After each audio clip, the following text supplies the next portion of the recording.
अगर आप चाहते हैं शिव तारा एंटरटेनमेंट का ऑडियो वीडियो सबसे पहले आप तक पहुंचे तो लाल बटन को दबाकर सब्सक्राइब करें और घंटी के निशान को दबाना बिल्कुल ना भूलें। एपी प्रोडक्शन के माध्यम से भुलेश्वर फौजी जी के शानदार स्वर में इस सुंदर संगीत जे गीत के लिखने छथि संतोष रंजीत। तो आओ सुनल जाओ चौवनिया मुस्की वाली।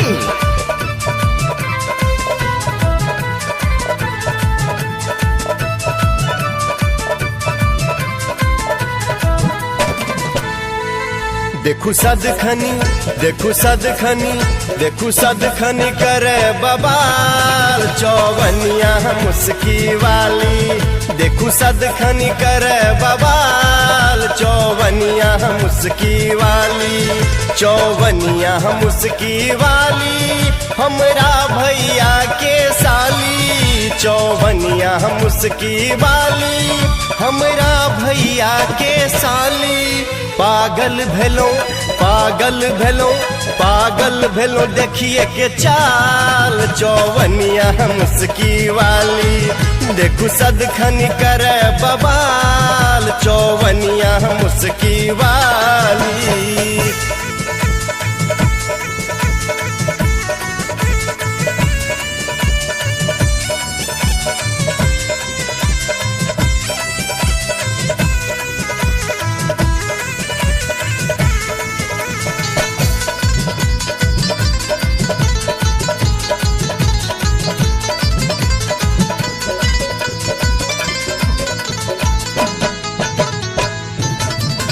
एकर नैन दुनू कजरारी चल भैया दिल पर कटारी। एकर नैन दुनू कजरारी चल भैया दिल पर कटारी। गोलगप्पा सन दुनू गाल चौवनिया मुस्की वाली। देखू सदखनी करे बवाल चौवनिया मुस्की वाली।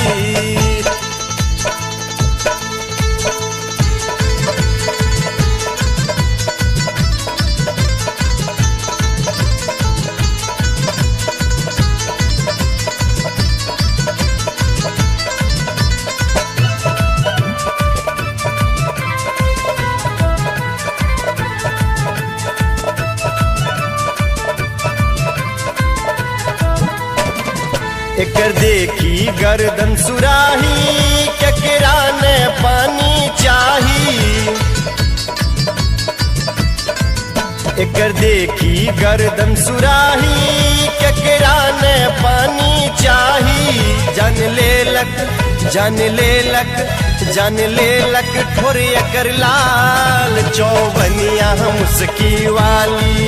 देखू सदखनी करे बवाल चौवनिया मुस्की वाली।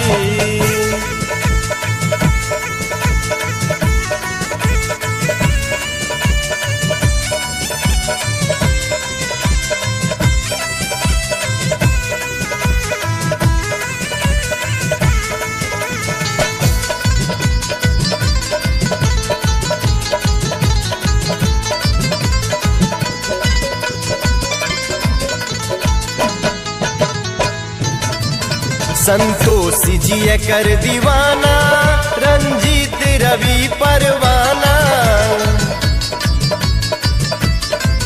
संतोषी जी कर दीवाना रंजीत रवि परवाना। देखी फौजी भेला बेहाल चौवनिया मुस्की वाली। देखू सदखनी करे बवाल चौवनिया मुस्की वाली। चौवनिया मुस्की वाली हमरा भैया के साली। चौवनिया मुस्की वाली हमरा भैया के साली। पागल भेलो देखिए के चाल चौवनिया मुस्की वाली। देखू सदखनी करे बवाल चौवनिया मुस्की वाली।